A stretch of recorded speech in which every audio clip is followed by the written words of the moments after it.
પાયલ મારી પડોશમાં રહેતી હતી. તે 10મા ધોરણમાં અભ્યાસ કરતી હતી. તેની ઉંમર 17 વર્ષની હતી. પાયલ ખૂબ જ સુંદર હતી. તે એકદમ હરીભરી હતી. હું ઘણીવાર તેના પરિવાર સાથે અને તેની સાથે સારી વાતચીત કરતો હતો, કારણ કે તેની અને અમારા ઘરની છત એક જ હતી. તે અભ્યાસમાં ખૂબ જ નબળી હતી. તેની પરીક્ષાઓ આવવાની હતી. તેની માતાએ મને કહ્યું કે રાહુલ, પાયલની પરીક્ષાઓ શરૂ થવાની છે. તે અભ્યાસમાં નબળી છે. થોડો સમય કાઢીને તેને શીખવ. મેં કહ્યું, હા. હું રોજ રાત્રે 8 વાગે તેમના ઘરે જઈને તેને ભણાવતો. મારો રૂમ પહેલા માળે હતો. તેઓનો પણ પહેલા માળે એક રૂમ હતો. તે હંમેશા બંધ રહેતો હતો, કારણ કે તેના માતા પિતા અને તેનો નાનો ભાઈ, જે 14 વર્ષનો હતો, બધા ગ્રાઉન્ડ ફ્લોર પર રહેતા હતા. 2 દિવસ પછી મેં તેની માતાને કહ્યું, ભાભી, અમને નીચે ડિસ્ટર્બ થાય છે. શું અમે તમારા ઉપરના રૂમમાં અભ્યાસ કરી શકીએ? તેણે તરત જ હા પાડી. હું દરરોજ રાત્રે 8 વાગે જતો અને રાત્રે 1 વાગ્યા સુધી ત્યાં જ રહેતો. તે અભ્યાસમાં ખૂબ જ નબળી હતી. તેને કંઈ પણ બરાબર યાદ ન રહેતું. જ્યારે મેં તેની માતાને કહ્યું, તો તેમણે કહ્યું કે જો તે નહીં વાંચે તો તેને મારવાનું રાખો. તેથી એક દિવસ મેં તેની માતાની સામે તેને હળવી થપ્પડ મારી. તે દિવસે મેં તેને પહેલીવાર સ્પર્શ કરી. તેનો ગાલ ખૂબ જ ગરમ હતો. થપ્પડ મળતાં તે હસવા લાગી. બીજા દિવસે તેણે જીન્સ અને શર્ટ પહેર્યું હતું, જેના બટન આગળના ભાગમાં ખુલ્યા હતા. હું તેની સામે બેઠો હતો અને તેને ગણિત સમજાવતો હતો. તેના શર્ટનું એક બટન તૂટી ગયું હતું. તે અભ્યાસમાં ધ્યાન આપી રહી હતી અને મારું ધ્યાન તેના તૂટેલા બટનની પાછળ તેના પર હતું. તેની અંદરનું બધું દેખાતું હતું. અચાનક તેનું ધ્યાન તેના તૂટેલા બટન પર ગયું. તે શરમાઈ ગઈ અને શર્ટ બદલવા નીચે ગઈ. મેં પૂછ્યું, શું થયું? તેથી તેણે કહ્યું, તમે મારી પર સારી રીતે ધ્યાન આપી શકતા નથી. બીજા દિવસે તેણે ચુસ્તી શર્ટ પહેરી હતી.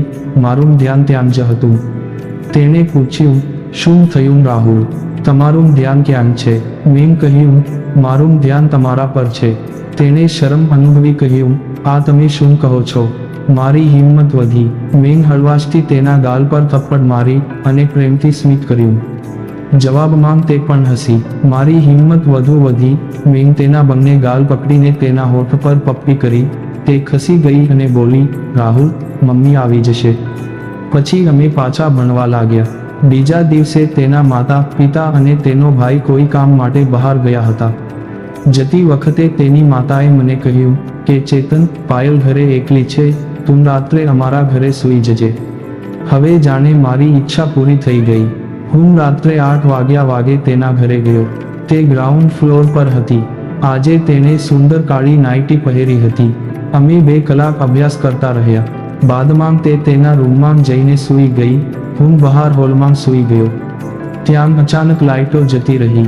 તે રૂમમાંથી બહાર આવી અને મારી પાસે બેડ પર બેઠી અને અમે વાતો કરવા લાગ્યા. તેણે મને કહ્યું, રાહુલ, હું તને પ્રેમ કરું છું. મેં કશું કહ્યું નહીં અને તેને મારી નજીક ખેંચી. તે મૌન રહી. તેણે કશું કહ્યું નહીં. મેં તેને તે બધું કરવાનું શરૂ કર્યું. તેણે થોડો વિરોધ કર્યો.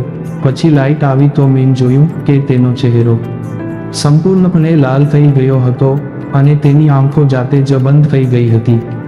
મેં ધીમે ધીમે આગળ વધ્યો તો તે અચાનક મને વળગી પડી. હું થોડો આગળ વધ્યો. તેની સુંદરતા જોઈને મારા હોશ ઉડી ગયા. તે ગરમ તપેલીની જેમ બળી રહી હતી. મેં તેની સાથે એવી મેચ રમ્યો કે એક જ રાતમાં કળી ખીલી અને તેને ફૂલમાં પરિવર્તિત કરી દીધી. પછી જ્યારે પણ અમને બંનેને તક મળતી ત્યારે અમે બંને ખૂબ જ મસ્તી કરતા. હું લગભગ 1 વર્ષ સુધી તેની સાથે તે બધું કરતો રહ્યો. તે પછી તેના પપ્પાની બદલી થઈ ગઈ.